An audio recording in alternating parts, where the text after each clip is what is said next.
So Theresa May has announced that she would not be contesting her seat of Maidenhead after 27 long years. Now, who cares when a Tory steps down, right? I mean, is that really news? Well, in this instance, yeah, because over the last few years, we've seen a rehabilitation of her within the media, and her announcement has brought in a new wave of sensible centrists who have a soft spot for her. Now, this is from a Labour activist. I have never agreed with Theresa May, but I think we all have to admit that she was the last genuinely decent person to be Prime Minister. I remember being in Portcullis House and I accidentally walked straight into her. I was mortified. She was nothing but lovely about it. Genuinely nice lady. We have one from the centrist firebrand Ian Dunt. Theresa May was a terrible Prime Minister and an even worse Home Secretary. But you can give her one thing. She had the humility to stay in the Commons after being PM. Everyone else's ego from Blair to Johnson was too large to withstand that sort of thing. I don't remember you praising Corbyn for staying in the Commons after he stepped down as leader, but we also have one from Julia Hartley-Brewer who compliments May and then criticises her on exactly the wrong things. I think Theresa May is a formidable politician who never played the woman card. Weird comment. And a good person. But she should never be forgiven for selling Brexiteers down the river after 2016 or for driving through the insanity of net zero. She made our country weaker and poorer. Okay, you do not in any circumstances gotta hand it to Theresa May. I don't want to hear, well, I disagree with her politics, but... And I don't want to hear about your biggest criticisms of May being Brexit and the way she handled it. Even though she criticised May on substance, it's the manner in which it's done, you know? People are treating her as a grown-up, as a proper politician, or even a decent human being. She was horrendous. The policies she championed as Home Secretary was nothing short of evil. This is the Theresa May we should remember. So first up, the obvious, was the hostile environment. Now, in a speech, May said that it was her aim to create here in Britain a really hostile environment for illegal migration. Now, it wasn't just rhetoric. As Home Secretary, she thought a good use of public money was to send around vans saying, go home. So as you can see on screen, it's disgusting. It creates a, well, hostile environment, but it creates fear and it's very divisive. The policies under May as Home Secretary led to what we now know as the Windrush scandal. Essentially, we have people who were living in this country legally being deported. The generation was known as Windrush. Between 1948 and 1970, nearly 500,000 people moved from the Caribbean to Britain, which in 1948 faced severe labour shortages in the wake of the Second World War. Those who came to the UK around this time were later referred to as the Windrush generation. Working-age adults and many children travelled from the Caribbean to join parents or grandparents in the UK, or travelled with their parents without their own passports. So in her attempt to create a hostile environment, for illegal immigrants, people were being deported who had a legal right to be here. Now, when questions were asked about the scandal in 2018, May said that the hostile environment policies would stay. She clearly didn't give a toss. In fact, the Home Office was warned about people being deported when they weren't supposed to back in 2013, which the government obviously ignored. Now, in 2014, Theresa May and Chris Grayling changed the law where people who were wrongly convicted couldn't be entitled to compensation, the secret barrister explains in a thread. As the issue of compensation for miscarriages of justice is rightly in the news, it's timely to note that in 2014, the government changed the law to make it all but impossible for people wrongly convicted and imprisoned to claim compensation. Chris Grayling and Theresa May led the charge to deprive the wrongly convicted of compensation, changing the rules so that those people had to effectively prove their innocence, an impossible standard to meet.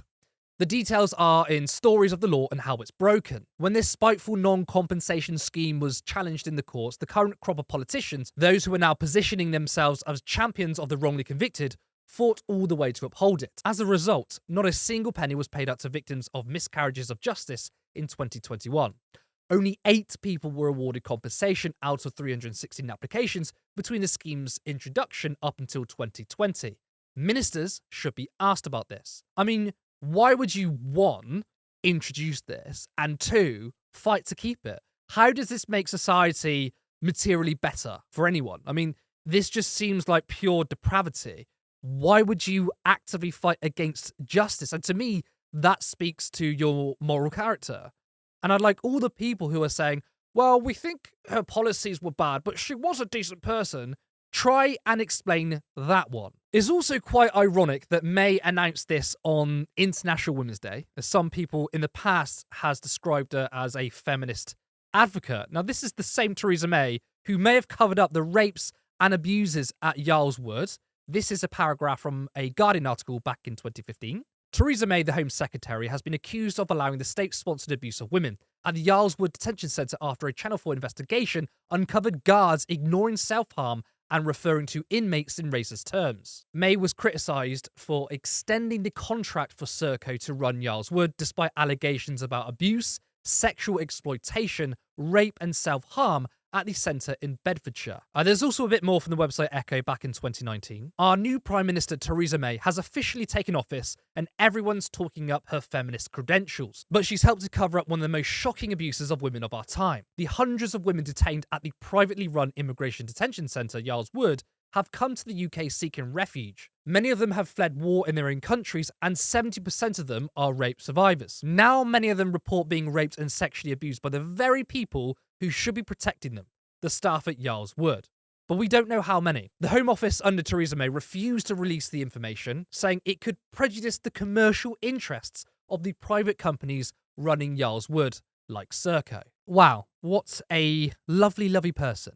Now, she has a pattern of not taking sexual assault seriously. In 2018, Theresa May restored the whip to 2 MPs accused of sexual misconduct. Theresa May has been accused on the floor of the House of Commons of putting political power ahead of protecting victims of sexual abuse by restoring the whip to 2 Conservative MPs accused of sexually inappropriate misconduct. The whip had been withdrawn from Andrew Griffiths, the MP for Burton, in July after he sent thousands of sexually explicit messages to 2 female constituents. Charlie Elphicke was suspended by the Tories after serious allegations made against him were referred to the police. He has always denied any wrongdoing. It was understood that at the time, the whips were restored so they could vote in the motion of no confidence against May. So basically, she ignored sexual abuse in order to improve her own political standing. That is vile. But the question remains, why do the pundit class give May so much credit and treat her as, like, honourable? And I say it's basically the Boris Johnson effect. Essentially, mainstream pundits and centrist figures loathe Johnson based on vibes, because he's a bit of a loose cannon, doesn't conform to certain prime ministerial standards, so he is seen as the devil in their eyes. But those of us on the left, those of us who care about policy and the material well-being of people, we see it differently. The same people who admonished Johnson whilst treating Theresa May with kid gloves is the exact same as the way David Cameron is treated. It's very similar in the US, where George Bush has been through a rehabilitation exercise because of Trump, despite Bush being objectively worse. And now Cameron, as well as May, are seen as the respectable types. But materially, who has been the worst Tory MP in the last 14 years? It's David Cameron. His government killed 330,000 people with austerity. Now contrast that with Boris Johnson. If he wasn't Prime Minister during COVID and it was Rishi Sunak, furlough would have never happened. Johnson is less ideological than Sunak. He was happy to please people with interventionist policies. In the last election, Johnson promised to spend more, focus more on the environment. He pledged to increase benefits. Johnson, to me, is the least worst Tory PM, but he's not seen that way. And that is how we end up with Theresa May's image being laundered. Not completely, but given what she has done in her political career, she's been given an easy ride. Now she's on centrist podcasts trying to sound more liberal. She said she regretted saying the words hostile environment. I mean, do you regret the policies? And even if you do, who cares? Lives were ruined because of you. So, look, I wanted to put this out there, this perspective out there, as I am sick of the mainstream media having absolutely no clue when it comes to this, and just let people like Theresa May off the hook. If you enjoyed this video, make sure you like and drop a comment. It's good for the algorithm, and I'm interested in what you have to say. If you're not already subscribed, please do, and hit the notification bell. You can also support this channel by becoming a member for 99p per month, and if you're feeling a little more generous, then you can support us on Patreon for £3 or £5 per month. This channel for a while has been uploading every single day, and it's quite a lot of work that is still voluntary and scheduled around my paid work. But I have so much ambition, expect in the future to see more variety in content, such as interviews and Vox Pops. But I want this to be a fully fledged media organisation where not only is this my full-time job, but to have multiple people working for Turn Left. I like to see a live show in the future, more content that delves into culture, history, and much more. But that can only be done if there's money. So please, if you can, support us in any way that's in your capacity. And thank you to existing members, subscribers, and patrons. See you next time.